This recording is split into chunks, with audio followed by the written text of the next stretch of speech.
Olá, meus amigos, minhas amigas, tudo bem? Estamos iniciando mais um estudo da obra Nos Domínios da Mediunidade, obra enviada do mundo espiritual pelo Espírito André Luiz, psicografada por Chico Xavier. É uma das obras daquela série A Vida no Mundo Espiritual.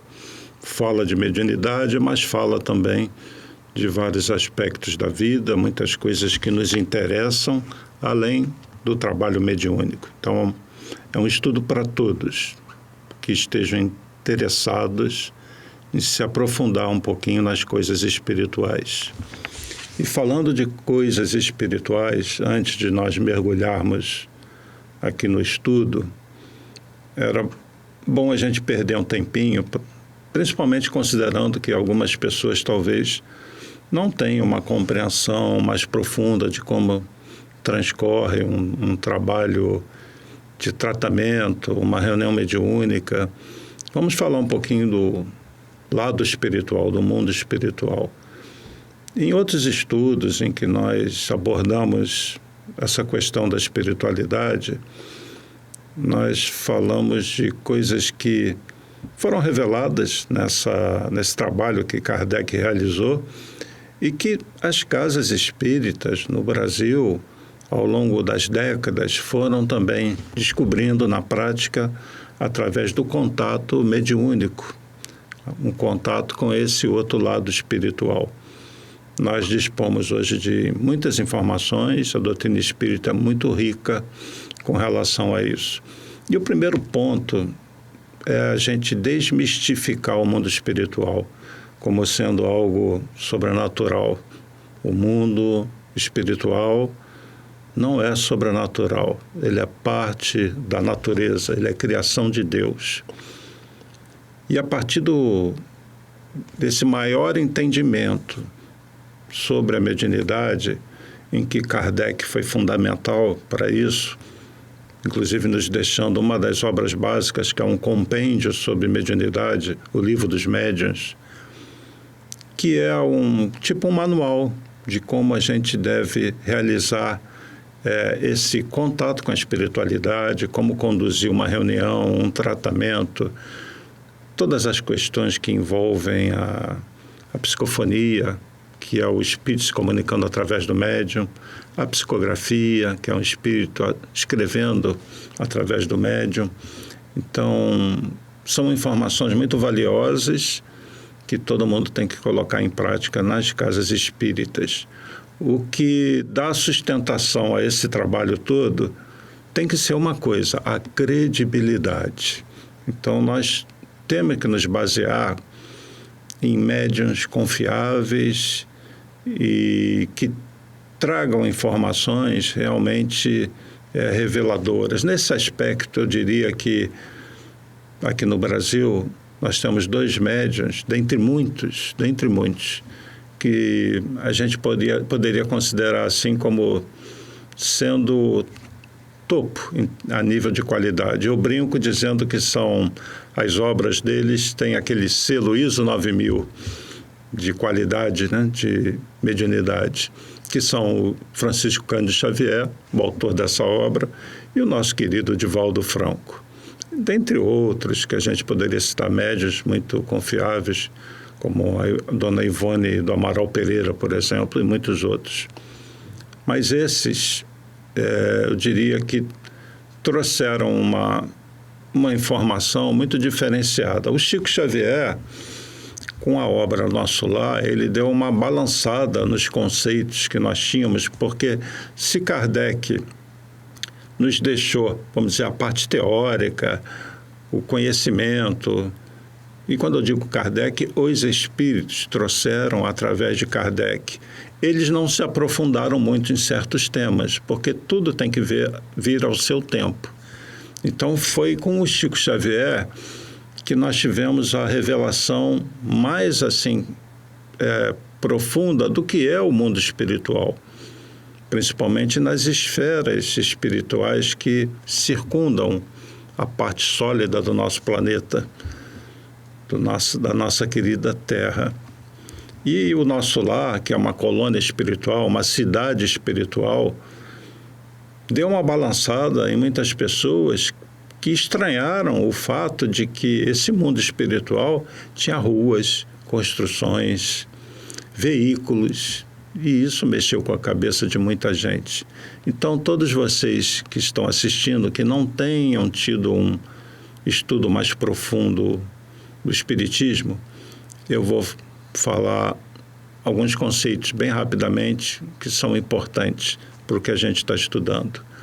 Esse mundo espiritual é um mundo onde o espírito, a consciência, a inteligência, vive revestido em outro tipo de matéria, que não é essa do corpo físico, e onde os espíritos plasmam, constroem coisas, porque nós, como espíritos, precisamos de coisas concretas.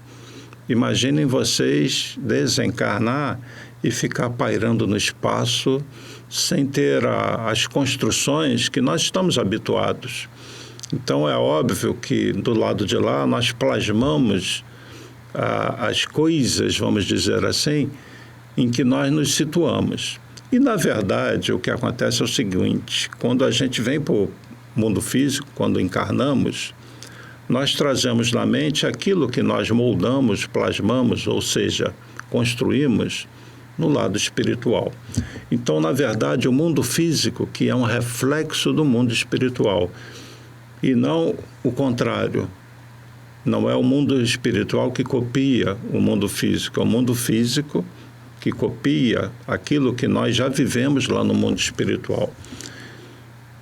E uma colônia como o Nosso Lar, na década de 40, quando esse livro veio a público, a tecnologia, o conhecimento que existia lá estava muito à frente. Se fala que em torno de um século à frente daquele tempo. E hoje, o Nosso Lar está por aí, um século à frente de tudo que nós conhecemos, né?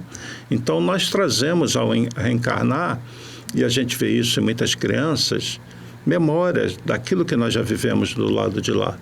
E aí nós fazemos com que surjam aqui coisas, a tecnologia, por exemplo, que nós já conhecemos e trazemos do lado de lá. Mas o importante é o seguinte: o mundo espiritual, ele é concreto, ele é real.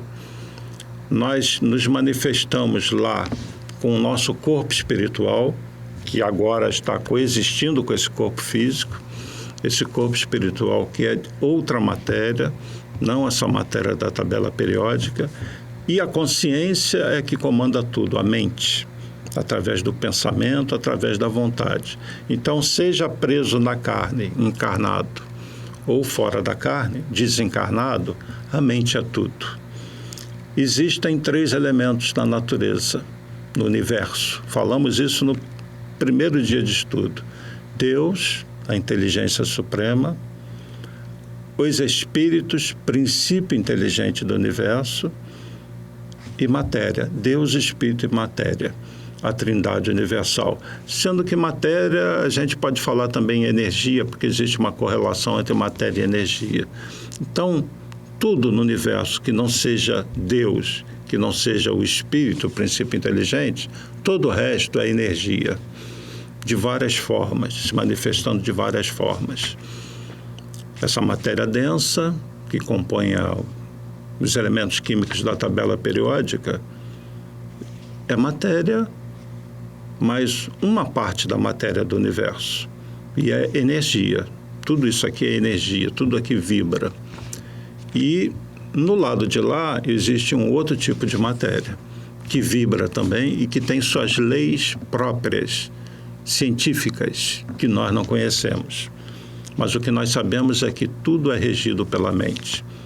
Então, o mundo espiritual, ele é real, ele é concreto, e isso é muito bom, porque pensem no seguinte: as pessoas que vocês conhecem, que vocês amam, que já desencarnaram, que já morreram, como alguns dizem, elas estão vivas, vivendo a sua realidade nessa outra matéria, e esse outro mundo, esse outro plano, tem contato com o nosso plano, tem contato direto.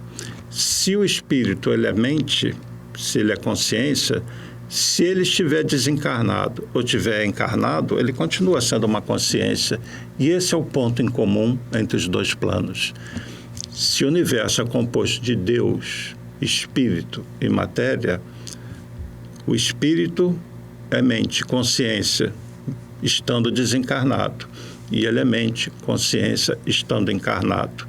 E a ligação mental entre essas mentes do plano espiritual e do plano físico, essa comunicação é a mediunidade. Emissão de ondas. Um emite e o outro recebe. Mas não é só o espírito desencarnado que emite ondas, raios do pensamento para os encarnados. Os encarnados também emitem para os desencarnados. E essa emissão de ondas de pensamento captadas por um lado ou pelo outro, essa comunicação é que é a mediunidade. Quando há sintonia, como duas estações que sintonizam, isso explica o mecanismo da prece, como que nós nos comunicamos com nossos mentores, com os espíritos que nós consideramos santos, São Francisco de Assis, Fabiano de Cristo. E isso explica a nossa conexão com Deus. Jesus falou, quando quiser orar, você se fecha no seu quarto e fecha a porta e ora em secreto.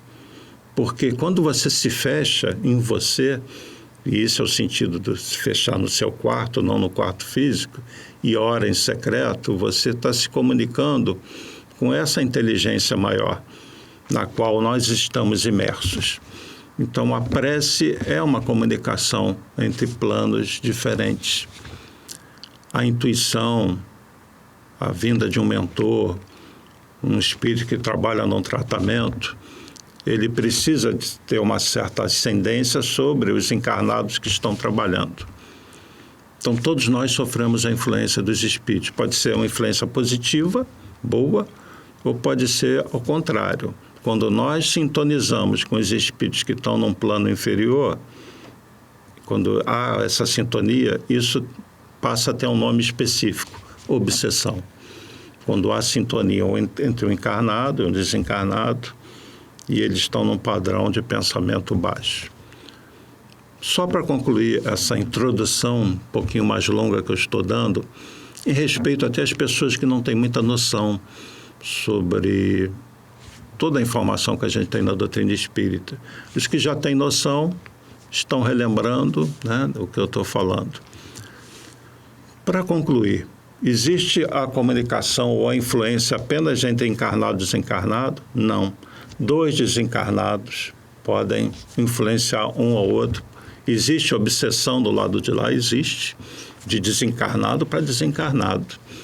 Principalmente no chamado umbral, né? Onde os espíritos estão se degladiando lá. Existe comunicação ou influência entre dois desencarnados? Existe, muito comum, onde um, às vezes, domina o outro mentalmente e não se dá conta disso. Ou seja, esse estudo da mente, da projeção do pensamento, é algo que algumas universidades, principalmente nos Estados Unidos e na Rússia, que é muito forte nisso, realizam. Eles já estão bem avançados nessa questão da consciência, da ação do pensamento sobre a matéria. Então, tudo que a gente lê nessa obra, o que nós estamos relatando, o que André Luiz está relatando aqui, pela psicografia do Chico, é essa vinda desses espíritos no nosso plano para realizar um trabalho, tá bem? Então, vocês veem os espíritos usando aparelhos, eles se locomovendo, eles vêm da colônia Nosso Lar e ficam um tempo aqui no nosso plano, e é isso que está sendo descrito aqui, onde André Luiz e Hilário, que foram dois médicos na Terra, são orientados por um mentor chamado Aulus, que é um espírito que já viveu na Terra também, que agora está do lado de lá, com eles dois, e ele serve de instrutor. Isso é muito comum.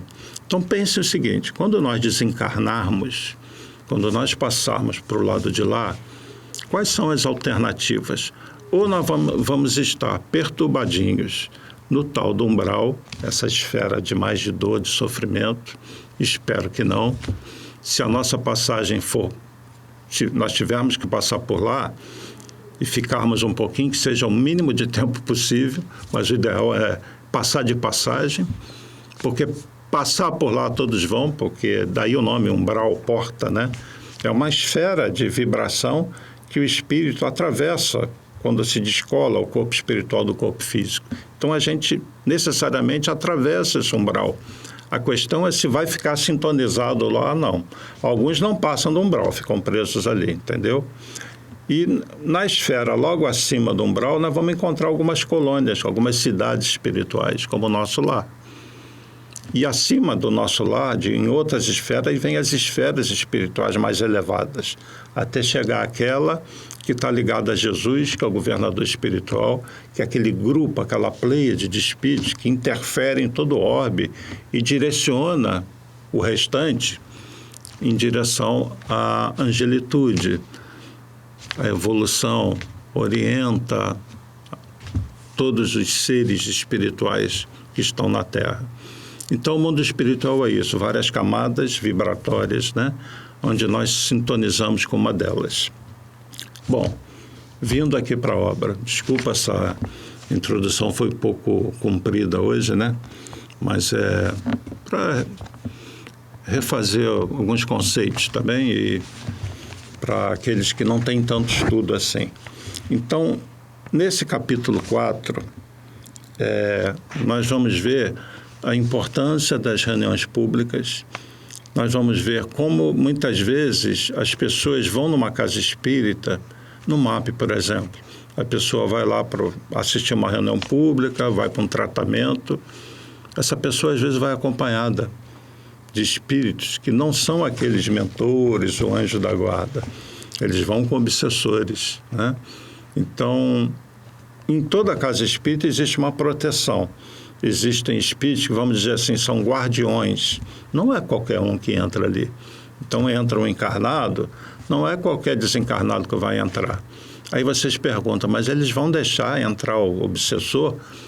Na maior parte das vezes, sim. Por quê? Porque o obsessor precisa ser tratado. Na ótica espiritual, todos são filhos de Deus. E o trabalho de desobsessão, eu vou repetir isso muitas vezes aqui, não é um trabalho de expulsar um espírito mau que está sobre mim, que sou um espírito bonzinho. Não é. Então, se eu estou num processo obsessivo, é que o meu padrão de pensamento, sentimentos caiu e eu entrei em sintonia com esse espírito, ondas mentais. E esse espírito, por que ele está ligado a mim? Pode ser por uma série de coisas. Pode ser alguém que já viveu com você no passado. Pode ser alguém que simplesmente sintonizou com você por um motivo qualquer, por exemplo, um vício, por uma condição mental. Às vezes é uma pessoa, um espírito que não tem nada a ver com você, mas ele quer prejudicar um terceiro e usa você para agredir aquele terceiro. Isso acontece nos lares, às vezes. Muitas vezes, numa casa, tem um casal. Um deles está equilibrado, o outro não está desequilibrado. O que não está desequilibrado é usado para atacar aquele que está equilibrado, que às vezes esse equilibrado tem um inimigo do lado de lá. E os espíritos que fazem? Não atingem aquele diretamente, porque ele cria uma carapaça fluídica, ele está protegido. Mas atinge, às vezes, quem vive com ele e que não está tão protegido assim. Vigiar e orar dentro do lar também. Muita paciência para aquele que, às vezes, sofre uma agressão. Por trás disso, pode estar, não são todos os casos, mas pode estar uma influência espiritual negativa. E vamos falar depois da importância do Evangelho no lar, né? Então, o ambiente espiritual da casa, ele pode sofrer um abalo pela presença de obsessores, tá bem? E cada casa, cada lar tem a sua psicosfera. Um lar onde as pessoas estão acostumadas à prece, onde principalmente as pessoas que lá vivem são voltadas para trabalhos no bem, onde são pessoas equilibradas, benevolentes, que têm equilíbrio emocional, mental, dificilmente um espírito vai conseguir penetrar ali. E se esse lar são pessoas espiritualizadas, independentemente da religião, né? Fica muito mais difícil ainda. O evangelho no lar é tipo cria uma bolha vibratória de proteção. Mas quando não acontece isso, um dos elementos está em desequilíbrio, leva para casa obsessores, e muitas vezes essa pessoa, que pode ser um filho também, em desequilíbrio, vai ser usada para desequilibrar toda a família, para atacar um dos membros, para atacar toda a família, para atacar aquele que está abrindo brechas, tá bem? Então, esses processos obsessivos, mais um comentário, tá? Sobre esses processos obsessivos, esticando um pouquinho esse início. Eles estão muito comuns nessa fase de transição, porque nesses umbrais a espiritualidade está mexendo, mergulhando para retirar espíritos que estão lá há muito tempo, e eles atacam. Nós vamos falar disso outra hora para não tomar mais o tempo aqui. Então, no capítulo 4 dos domínios da mediunidade, André Luiz vai falar dessas almas que tem, ele chama assim, são almas em turvação mental. Esses que acompanham parentes, amigos, numa reunião pública, por exemplo, numa casa espírita, né? Desafetos, e se desligam deles quando os encarnados se deixam renovar pelas ideias salvadoras. O melhor trabalho desobsessivo que uma casa espírita pode fazer é fazer com que o frequentador da casa mude o seu padrão de pensamento e de sentimentos. Então, muitas pessoas vão na casa espírita esperando que a espiritualidade superior que trabalha lá vá arrastar na marra o seu obsessor. Não vai. Esse obsessor vai ser orientado, mas cabe a você quebrar a sintonia. Esse é o trabalho desobsessivo. Então, a pessoa, para atingir essa condição, muitas vezes não vai atingir num dia indo à casa. Ela precisa ir, frequentar. E, olha, isso não tem nada a ver com querer capturar a pessoa para virar espírita, tá bem? Não existe esse tipo de sentimento numa casa espírita. Mas é preciso que a pessoa vá com frequência para quê? Ela não consegue mudar o padrão mental de uma hora para outra, com raras exceções. Ela precisa ouvir coisas que normalmente ela não ouve. Ela precisa mergulhar a mente numa atmosfera superior. O que é que nós fazemos no MAP, por exemplo, no MAP Recreio, nos trabalhos de sexta-feira, né? Que é um trabalho de tratamento assim, bem completo. Antes das pessoas serem atendidas pelos médiuns, elas ficam no salão e nós temos um período de canções e preces. Esse momento de canções e preces é um grande trabalho de desobsessão. Então, as pessoas que ali estão e que colocam a mente nas canções e preces, que sempre falam de amor, dando força para as pessoas, elas já quebram aquela ligação mental com aquele espírito. E facilita aí, sim, esse espírito ser assim, orientado pela espiritualidade para deixar aquela pessoa. Eles chegam e falam, olha, esse aí que você está perseguindo, nós sabemos por que você está perseguindo, é por isso, por isso, por isso. Se for um inimigo do passado, olha, no passado aconteceu isso entre vocês, mas hoje não é mais a mesma pessoa, né? E esse espírito, normalmente, no plano espiritual, vai ver situações, coisas que ficam gravadas lá, que vão mostrar para ele que ele, na verdade, está perdendo tempo. E aquela frequência constante da pessoa e a mudança de atitude faz com que esse espírito se convença, se toque da situação dele e deixe aquela pessoa.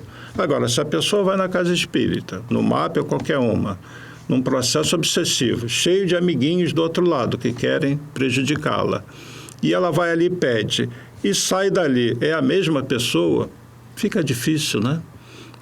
Como convencer, porque o trabalho de, vamos dizer assim, de desobsessão, de tirar alguns chamam do encosto, né, entre aspas, o obsessor, da vida daquela pessoa, é um trabalho de convencimento, porque esse espírito obsessor, ele é tão espírito como o que está encarnado, é filho de Deus, é doente.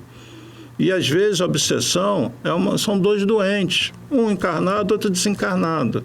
E o processo que vai livrar o encarnado da obsessão é um processo de cura dessa doença. E tem que ser um processo de autocura, onde o encarnado vai começar a quebrar essa ligação.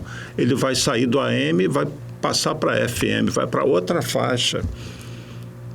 E daqui a pouco essa pessoa está se sentindo bem, porque ela se esforçou, ela teve o mérito, mas na verdade ela está mudando a maneira dela de ver as coisas, de ver a vida.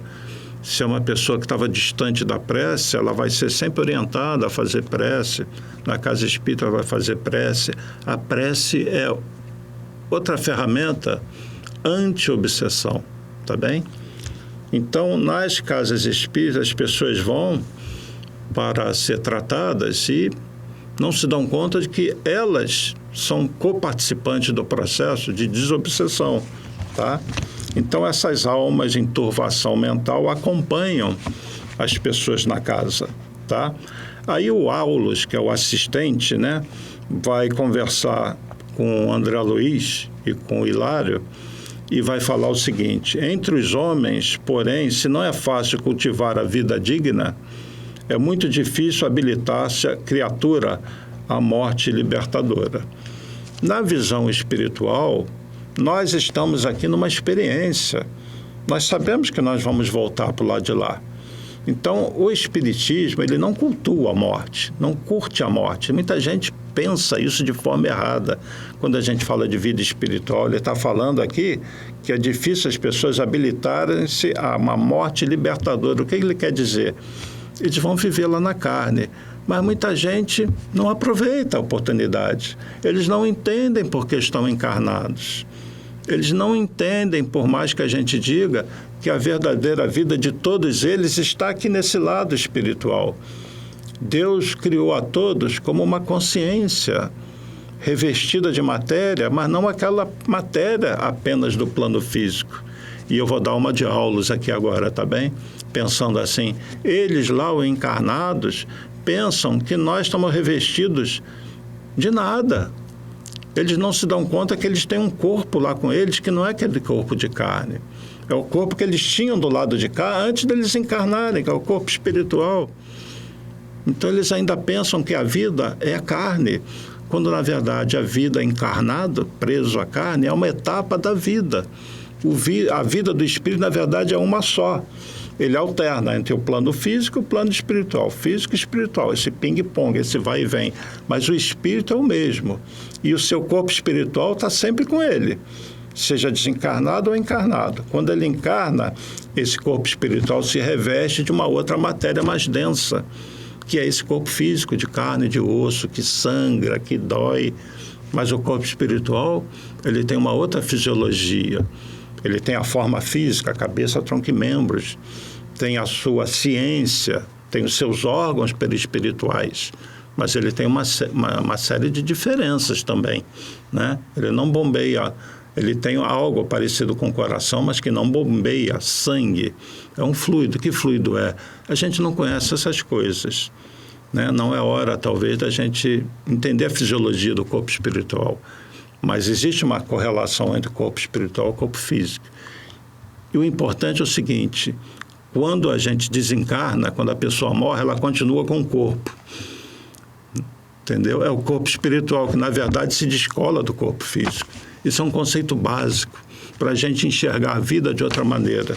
Então, quando Aulus fala que nem todos se habilitam à morte libertadora, ele está dizendo o seguinte: nem todos aproveitam a encarnação para, quando se libertarem da carne, chegarem do lado de cá bem, feliz, eu cumpri a minha programação reencarnatória. E, se Deus quiser, ser um completista, aquele que cumpriu tudo que tinha que fazer, que é difícil, viu? Minoria faz isso. Muitas vezes a gente volta para o plano espiritual cumprindo 95, 90, 80, às vezes 50% ou menos daquilo que nós viemos fazer aqui. tá bem? Continuando aqui. Comumente desencarna-se a alma sem que se lhe desagarrem os pensamentos enovelados em situações, pessoas e coisas da terra.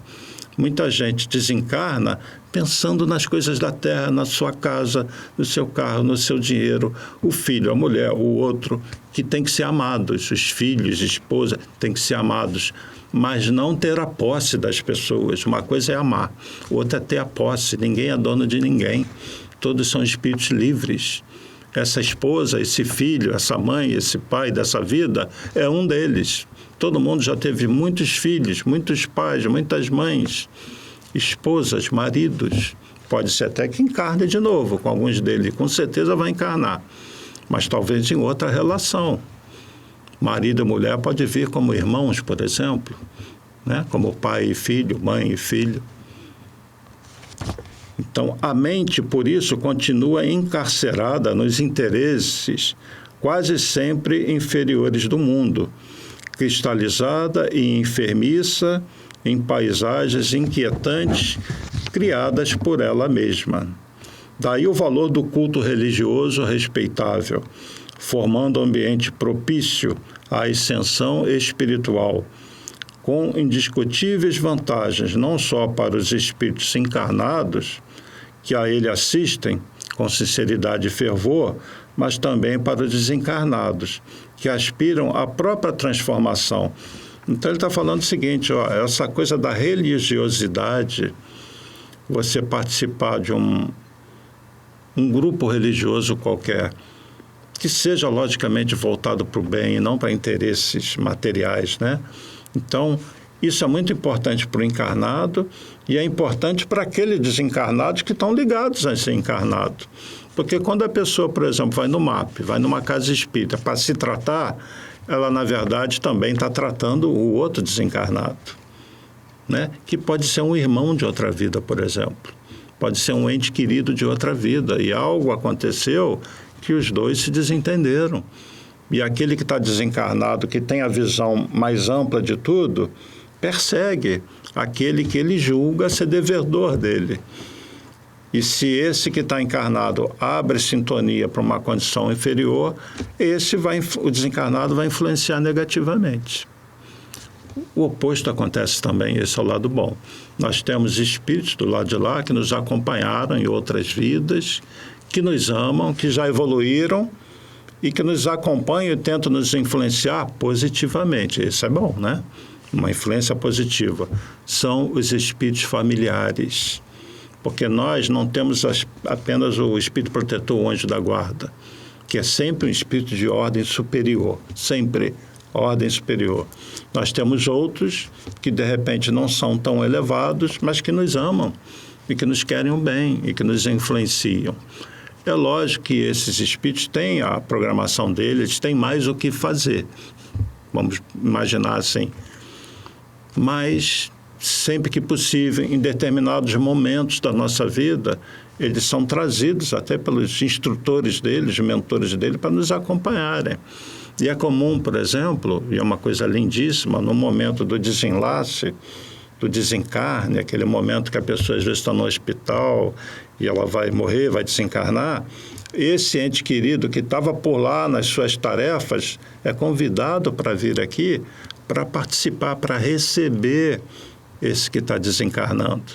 É quando uma mãe, por exemplo, que está nos últimos momentos da sua vida, abre os olhos do lado de lá, com seu corpo espiritual, e dá de cara com um filho que tinha morrido antes dela. Imaginem um reencontro desses. Imagina a emoção de uma mãe, de um pai, ser recebido por um filho que desencarnou antes deles. Que, de repente, eles achavam que estava perdido e é recebido por esse filho. Então, esses encontros existem e são motivo de muita emoção, de muita felicidade para aquele que, ao invés de se ver num lugar estranho, se vê recebido por pessoas que o amam. Agora, aquele que é voltado para o mal, quando desperta do lado de lá, coitado, né? Ele vai ser recebido por aqueles que ele odiou e que odeiam ele. E é terrível, né? E, então, continuando aqui, todos os santuários em seus atos públicos estão repletos de almas necessitadas que a eles comparecem, sem o veículo denso, sequiosas de reconforto. Os expositores de boa palavra, bom, aí está falando da turma que faz palestra e tal, eu estou nessa aí. Os expositores de boa palavra podem ser comparados a técnicos eletricistas, desligando tomadas mentais, através dos princípios libertadores que distribuem na esfera do pensamento. O que ele está dizendo aqui? O processo obsessivo não é mente a mente, o encarnado ou desencarnado, eles não estão sintonizados. É como se fossem duas estações de rádio, uma ligada à outra. E quando, numa reunião pública, numa palestra, numa presença numa casa espírita, numa igreja, seja onde for, aquela pessoa que está indo, o obsessor está acompanhando, quando ela começa a se situar, refletir sobre os seus erros, sobre a necessidade de mudança de pensamento, ela é induzida à prece, a uma leitura edificante, quando ela se emociona num trabalho espiritual, quando ela sente a presença da espiritualidade, e ela se convence de que eu tenho que mudar. Quando ela faz isso, através da reunião pública, né? E aí entra a importância da palestra, ele está dizendo aqui, é como se desligasse uma tomada, né? Tomadas mentais que são desligadas. Esse é o papel. A reunião pública, a palestra, ela é importantíssima no processo desobsessivo. Até porque quem está assistindo a palestra do lado de cá, se está indo com o obsessor vai assistir a palestra também. E, às vezes, algo que o palestrante está falando sensibiliza também o obsessor, que vai olhar, principalmente, por exemplo, se a palestra é sobre obsessão. É ótima a palestra para os obsessores também. Tá bem? Ele vai dizer uma coisa interessante aqui, que eu até brinco com isso. Em razão disso, as entidades vampirizantes operam contra eles, muitas vezes envolvendo-lhes os ouvintes em fluidos entorpecentes, conduzindo esses últimos ao sono provocado para que se lhes adie a renovação. Às vezes você está dando uma palestra numa casa espírita e vê fulano ali no maior soninho. Pode ser porque o palestrante é chato, não tem muita, ou está sendo infeliz no tema, mas fora de brincadeira. Em muitos casos é isso aqui. Os obsessores tentam entorpecer aquela pessoa, porque ela não escuta isso não. Isso vai te fazer bem, eu não quero. Influencia, dorme, isso é chato. E daqui a pouco a pessoa começa a pensar, esse tema é chato. E começa a ficar com aquele soninho. Quem é que já não sentiu soninho em reunião pública, hein? Atenção, pode ser um obsessor também, além do palestrante. Deem um desconto para os palestrantes, por favor, que também são seres, né? Que têm seus dramas, que às vezes carregam seus obsessores. E dar uma palestra também é bom trabalho de desobsessão para o palestrante. Bem, vamos falar um pouquinho do corpo espiritual. O nosso corpo espiritual traz marcas, doenças. Não é só o corpo físico. Muitas vezes a doença no corpo físico reflete aquilo que o espírito traz no corpo espiritual. E alguém que não conhece esse assunto vai estranhar. Como assim, Roberto? Doença no corpo espiritual? Quer dizer que a pessoa desencarna, sai da carne, morre, está lá no plano espiritual e pode estar doente e ter uma doença? Sim, no sentido de que o corpo espiritual grava todas as ações do pensamento. Eu vou dar um exemplo clássico, que é bom até a gente falar dele aqui, embora seja complicado falar disso, o suicídio. A pessoa que comete suicídio, que dá, por exemplo, um tiro na cabeça, ela vai levar no corpo espiritual as marcas desse tiro. Não a marca física da bala, mas a ação do pensamento que o levou a destruir esse campo do corpo físico. E lá no corpo espiritual, no campo mental, no cérebro perispiritual, vai haver uma lesão uma descompensação vibratória, que vai fazer com que esse espírito desencarnado continue sentindo, né, repercutindo no corpo espiritual aquilo que ele fez no corpo físico. E essa lesão, que é uma descompensação vibratória, quando esse espírito for encarnar de novo, o corpo espiritual que vai ajudar a moldar um novo corpo físico, vai reproduzir no corpo físico aquela lesão no cérebro perispiritual. E na hora de se constituir um novo cérebro naquele novo corpo, esse cérebro provavelmente vem lesionado. Porque o corpo espiritual, que é o modelo organizador biológico, já traz nele aquela lesão. E essas lesões podem ser, assim, não tão graves ao ponto de desapontar logo numa encarnação, numa deficiência mental, um espírito que venha cego, algo desse tipo. Essa descompensação pode aparecer numa fase já mais avançada da vida, com mais idade, entendeu? Mas todos nós, então, trazemos descompensações vibratórias de erros que nós cometemos lá atrás. Esse é um assunto que requer, assim, uma longa explicação, não vou me aprofundar nele aqui. Mas é abordado aqui o seguinte, né? Nossos irmãos sofredores trazem consigo individualmente o estigma dos erros deliberados a que se entregaram. A doença, como resultante do desequilíbrio moral, sobrevive no perispírito. Olha só. Alimentada pelos pensamentos que a geraram. Deixa eu abrir um parêntese aqui, porque alguém pode se assustar. Caramba, eu estou com câncer, quer dizer que eu vou levar esse câncer para o corpo espiritual? Você só vai levar aquilo que for derivado de um pensamento desequilibrado, um tiro na cabeça, uma má ação, uma vida voltada para uma palavra voltada para o mal, desonestidade, tudo que for oposto à lei de amor, fica gravado no corpo espiritual. Já uma doença física, como um câncer, que às vezes tem o sentido oposto, de depurar o corpo espiritual. Um tumor é como se ele sugasse energias do corpo espiritual. Então, o que é para o corpo físico uma tragédia, uma dor causada por um tratamento, por um tumor, esse tumor também ele está drenando energias do corpo espiritual, está limpando o corpo espiritual. E quando a pessoa desencarna nessa condição, é o contrário. Ela se desfez daquela descompensação vibratória que ela trouxe do passado e que despontou numa fase da vida. Então, o corpo espiritual está se desligando, está curado.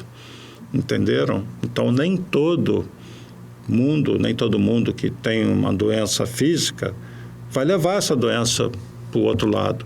O que pode acontecer, e provavelmente quase sempre acontece, é logo você desencarna, uma pessoa que desencarnou por câncer, passa um tempo ainda do lado de lá se recuperando. Agora, essa recuperação é muito rápida. Então, nas colônias espirituais, nessas cidades espirituais, você tem os hospitais, para justamente a pessoa dar um tempo para o espírito refazer o seu corpo espiritual. Agora, é um processo inverso, né? Se a pessoa está no hospital, entra no coma, e o corpo está se debilitando, falência dos órgãos, a pessoa desencarna. Quando ela passa para o lado de lá, ela começa um processo muito rápido, dependendo também do seu merecimento, condição mental, de recuperação do corpo físico. E ela só melhora, aí ela só melhora, e daqui a pouco ela está como André Luiz, né? Sai lá do hospital, sai da maca, da cama, e ele começa a caminhar e conhecer as coisas, né? E relembrar, tá bom? Então, só leva as lesões para o corpo espiritual aqueles que utilizaram mal a mente, né? Contra si, contra o próximo. Tudo fica gravado no corpo espiritual.